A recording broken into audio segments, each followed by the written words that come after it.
Hello, Adrian Gonzalez. Welcome to Above the Fold, a new segment here on Talking Logistics, where we focus in on a headline from the world of supply chain logistics from last week and raise a question for you to answer. And the headline that I want to focus on is from Material Handling and Logistics, where they reported increased use of positive drug tests, particularly in the transportation and warehousing world. Based on data from Quest Diagnostics, there was a 21.4% increase in positivity rates from 2015 to 2017 for drug use in the transportation and warehousing sector. And a big percentage of that was testing positive for marijuana. And that was a 33.3% increase in positivity rates for marijuana from 2015 to 2017. So my question is, I live here in Massachusetts, which has legalized recreational marijuana, and there's 9 other states plus the District of Columbia where recreational marijuana use is now legal.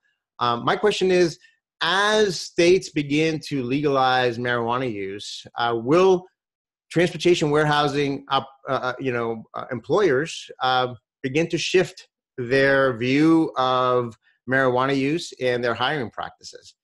Now, the reality is that, from a federal standpoint, marijuana is still a Schedule I illegal substance. So my assumption is that, today and moving forward until the federal government changes its policies, that most companies will adhere to, the federal standard and continue to make, marijuana use something that will prevent you from being employed. But on the other hand, I can see some folks, particularly in states that are people that are living in states where it's now legalized, to say, hey, if my coworker can come home from work and have a couple of beers and then be able to show up to work the next day sober and get a job done, and of course, alcohol is legal. Why can't I, come home and have some recreational marijuana, which is legal now in the state and those other 10 states? And then show up to work the next day being sober. Why is that not okay?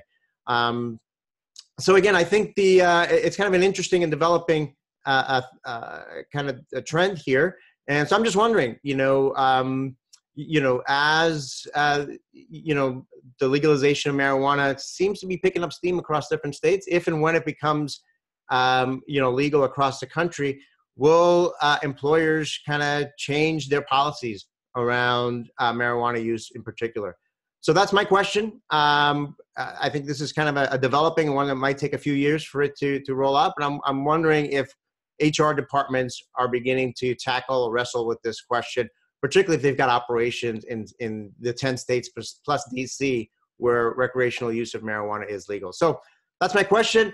Go ahead, post a comment, post your perspective, particularly if you're an HR person and you are dealing with this. We'd love to know, how your company is tackling with this. Great. Look forward to your comments. Thank you.